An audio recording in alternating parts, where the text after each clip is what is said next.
అసలు నిజమైన ఒంటరితనం అంటే ఏంటో తెలుసా? ఇతరులు చేసిన తప్పులే మళ్ళీ మళ్ళీ చేస్తున్నారు అంటే ఇక వారికి మారే ఉద్దేశం లేనట్టే. అలాంటి వారికి ఇంకో అవకాశం ఇవ్వడం అంటే నువ్వు కూడా తప్పు చేస్తున్నట్లే. గుర్తుంచుకో. ఇప్పుడు నీ పరిస్థితులు ఎంత కష్టంగా ఉన్నా సరే ధైర్యంగా ఎదుర్కో తప్ప అనుకున్నది సాధిస్తా అన్న నమ్మకాన్ని మాత్రం నువ్వు ఎట్టి పరిస్థితిలోనూ అస్సలు కోల్పోకూడదు. గుర్తుంచుకో. నువ్వు ఒంటరిగా ఉన్నప్పుడు నీ ఆలోచనలు జాగ్రత్త. నలుగురిలో ఉన్నప్పుడు నువ్వు మాట్లాడే 4 మాటలు చాలా జాగ్రత్తగా మాట్లాడాలి. అప్పుడే నీకు నలుగురిలో విలువ ఉంటుంది. నమ్మకం, ప్రాణం రెండూ ఒకటే. ఒక్కసారి పోతే మళ్ళీ తిరిగి రావు. అందుకే అంటూ ఉంటారు, నమ్మిన వారిని మోసం చేయకూడదు, మోసం చేసిన వారు మారారు అని తిరిగి మరలా వాళ్ళని నమ్మకూడదు అని. ఈ లోకంలో వందల మంది శత్రువుల కన్నా ఒక్క నమ్మక ద్రోహి చాలా ప్రమాదకరం. నీ మంచి కోరుకునే వాళ్ళను నువ్వు అస్సలు దూరం చేసుకోకు. నీ చెడు కోరుకునే వాళ్ళను నీ దగ్గరకు కూడా రానివ్వకు. స్వార్థంతో నిన్ను పొగిడే వాళ్ళను నువ్వు ఎప్పటికీ కూడా అస్సలు నమ్మకూడదు. నువ్వు బంధాలను కాపాడుకోవడానికి ఒక్క మెట్టు దిగి ఆలోచించు, లేదా 10 మెట్లు దిగైనా ఆలోచించు. కానీ నిన్ను అర్థం చేసుకోని వారి కోసం నువ్వు ఎన్ని మెట్లు దిగినా అది వృధానే అవుతుంది. అసలు ఏం లాభం చెప్పు? వాళ్ళ దృష్టిలో నువ్వు ఇంకా ఇంకా దిగజారడం తప్ప. అర్థం చేసుకునే వాళ్ళ కోసం, నువ్వు కావాలి అనుకున్న వాళ్ళ కోసం ఒకటి కాదు కదా, 100 మెట్లు దిగినా తప్పు లేదు. నువ్వు వద్దు, అసలు అవసరం లేదు, నీ విలువ తెలుసుకొని వాళ్ళ కోసం నువ్వు 1000 మెట్లు దిగినా అది వృధానే అవుతుంది అని తెలుసుకో. ప్రయత్నించేందుకు నువ్వు ఎప్పుడు విఫలం కావద్దు. ఎందుకంటే అది మిమ్మల్ని తరువాత విజయానికి సిద్ధం చేస్తుంది కాబట్టి. ప్రయత్నాన్ని ఆపుకుంటే విజయాన్ని అసలు ఎలా చేరుకోగలరు చెప్పు? నటించడం తెలిసిన వారికి ప్రాణం పోయేంత వరకు ప్రేమించడం రాదు. అదే ప్రేమించిన వాళ్ళకి ప్రాణం తీసినా సరే అస్సలు నటించడమే రాదు. స్వచ్ఛమైన ప్రేమ మాత్రమే మనపైన ఎల్లప్పుడూ చూపిస్తూ ఉంటారు. జీవితం అనేది ఒక పొలం లాంటిది. జీవితం అనే పొలంలో సమస్యలు అనే కలుపు మొక్కలు పెరుగుతూనే ఉంటాయి. అలా అని మొత్తం పొలాన్నే వదిలి వెళ్ళిపోతామా? కలుపు మొక్కల్ని తప్పిస్తూ మనం పొలాన్ని మంచిగా పండించాలి. అలానే జీవితంలో వచ్చే సమస్యలను, కష్టాలను కూడా మనం సరిగ్గా ఆలోచించి తొలగించుకొని జీవితాన్ని మంచిగా జీవించినట్లయితే మన జీవితం కూడా పొలంలానే బంగారుమయమవుతుంది.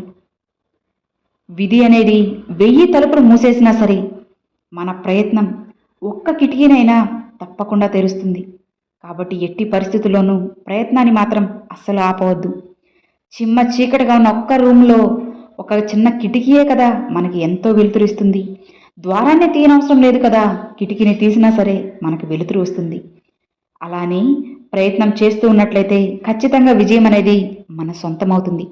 అది కాస్త ఆలస్యమైనా సరే ఏదో ఒక రూపంలో నీ దగ్గరికి వచ్చే తీరుతుంది అని నువ్వు గుర్తుంచుకోవాలి. అసలు సాధ్యం కాదు, నా వల్ల కాదు అనుకుంటే ఏ పని కూడా నువ్వు చేయలేవు సరికదా, ఒక్క అడుగు కూడా ముందుకు వేయలేవు. అలా కాకుండా ఒక్కసారి ప్రయత్నించి చూడు. గెలిస్తే సంతోషం వస్తుంది, ఓడిపోతే అనుభవం వస్తుంది, అంతే కదా. మహా అయితే ఏమవుతుంది చెప్పు? తర్వాత మళ్ళీ తిరిగి ప్రయత్నించు. ఖచ్చితంగా విజయం అనేది నీ సొంతమవుతుంది. ఈ లోకంలో నిజాయితీ ఉన్న చోట మొండితనం ఉంటుంది. విధేయత ఉన్న చోట మంచి ప్రవర్తన ఉంటుంది. ప్రేమ ఎక్కువ ఉన్న చోట కోపం కూడా ఎక్కువే ఉంటుంది. ఎవరైతే మీ మీద ఎక్కువ కోపని చూపిస్తున్నారో వాళ్ళకే మీ మీద ఎక్కువ ప్రేమ ఉంది అని మీరు తెలుసుకోవాలి. మీరు గుర్తుంచుకోవాల్సిన ముఖ్యమైన విషయం ఇదే. ఎందుకంటే కొంతమంది నవ్వుతూనే మీ మీద ప్రేమ ఉన్నట్టు నటిస్తారు. వాళ్ళే మీ వెనక గోతులు తవ్వుతున్నారు అని మీరు అర్థం చేసుకోవాలి. మీ మీద కోప్పడుతున్నారంటే అది నిజమైన కోపమే. ఎందుకు? తన అనుకున్న వాళ్ళు బాధపడకూడదు, బాగుపడాలి అని చెప్పే కోపం పడతారు. కాబట్టి ఆ కోపాన్ని అర్థం చేసుకోండి. కోపం వెనుక ఉన్న ప్రేమని మీరు స్వీకరించండి. అప్పుడు మీ జీవితం చాలా సంతోషంగా ఉంటుంది. ఇప్పుడు మీ చుట్టూ ఉన్న మనుషులు చాలా వరకు నీతో ఏదో ఒక అవసరం ఉన్నంత వరకే నీకు విలువనిస్తారు. లేని వినయాన్ని, ప్రేమని ఎక్కువగా నీపై కురిపిస్తారు, నీ ముందు నటిస్తారు.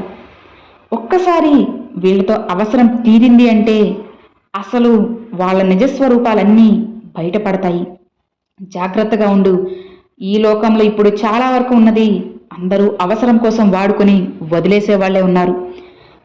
మనం ఎంత జాగ్రత్తగా ఉంటే మన జీవితానికి అంత మంచిది. అసలు జీవితం అంటే నిన్ను నువ్వు చూసుకోవడం కాదు, నిన్ను నువ్వు తీర్చిదిద్దుకోవడం, రూపుదిద్దుకోవడం. నువ్వు ఎప్పుడైనా సరే నీకు కావలసిన దానికోసం శ్రమించకుండా పోగొట్టుకున్న దాని గురించి ఏడవడం మూర్ఖత్వం అవుతుంది. నిజమే కదా? అందరినీ ఎక్కువగా నమ్మడం, ఎక్కువగా ప్రేమించడం, ఎక్కువగా వాళ్ళ నుంచి ఆశించడం ఫలితంగా వచ్చే బాధ కూడా ఎక్కువగానే ఉంటుంది. ఎవరి నుంచి కూడా నువ్వు ఏది కూడా ఆశించకు. ఎందుకంటే అది నీకు దక్కకపోతే మిగిలేది ఆఖరికి బాధ మాత్రమే. కాబట్టి వీలైతే ఒకరికి సాయం చేయే కానీ తిరిగి మళ్ళీ అదే సాయాన్ని నువ్వు ఆశించకు. మోసం చేసిన వాళ్ళు ఏం బాగుపడతారులే, ఏదో ఒక రోజు నాశనం అయిపోతారు అనుకుంటాం. కానీ నిజానికి దాదాపు బాగుంటున్న వాళ్ళు, బాగుపడిన వాళ్ళు చాలా వరకు ఎదుటి వాళ్లను మోసం చేసిన వాళ్ళే. కానీ గుర్తుంచుకోండి, కాలం అనేది ఒకటి ఉంటుంది. ఏదో ఒక రోజు మోసం చేసిన వాళ్ళని పాతాళానికి తొక్కేస్తుంది. కాస్త సమయం పట్టినా సరే వాళ్ళకి తప్పకుండా శిక్షను విధిస్తుంది. గాలిపటం అనేది ఎంత ఎత్తుకు ఎగిరినా సరే చివరికి నేల మీదకే రావాలి. అలానే మనం గర్వంతో ఎంత ఎత్తుకు ఎదిగినా ఆఖరికి ఆ భగవంతుడు మనల్ని ఆగ్రహించాడు అంటే మనం నేల మీదే పడతామని మీరు తెలుసుకోవాలి.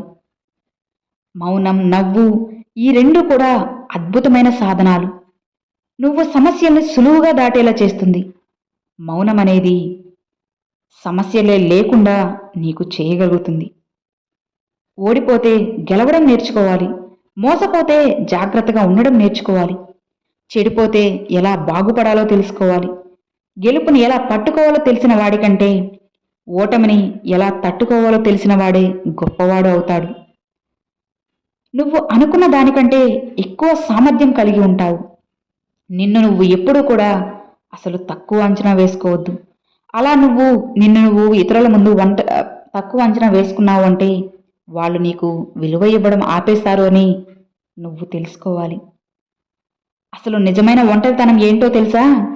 అయిన వాళ్ళు అందరూ మన పక్కనే ఉన్నా సరే మన అనుకున్న వాళ్ళు మనతో లేకపోవడమే నిజమైన ఒంటరితనం, బాధ కూడా. అసలు జీవితం అంటేనే మార్పు. ఏ 2 రోజులు ఒకేలా ఉండవు. కాబట్టి మార్పుని అంగీకరించి మొండిగానో తెలివిగానో ముందుకు పోవడమే. ఆగి ఆలోచిస్తే శూన్యం తప్ప నీకు అక్కడ ఏదీ కనిపించదు. అందరూ మనతో ఎప్పుడూ ఒకేలా ఉంటారని అనుకోవడం అది ముమ్మాటికి మన తప్పే అవుతుంది. ఈ ప్రపంచంలో అన్నిటికన్నా వేగంగా మారేది మనిషి మనసు, ఆలోచనలు మాత్రమే. కొంతమంది అంటూ ఉంటారు, వెంటుంటామనేవాళ్ళు వెన్నుపోటు పొడుస్తారు, తోడుంటామనేవాళ్ళు తొక్కేస్తారు. అందరూ మనమందర నటించేవాళ్లే. అవసరం ఉన్నంత వరకు వేడుకుంటారు, అవసరం తీరాక వాడుకుంటారు. ఇదే ఈ లోకం యొక్క తీరు. అర్థమైంది కదా? Thanks for watching friends.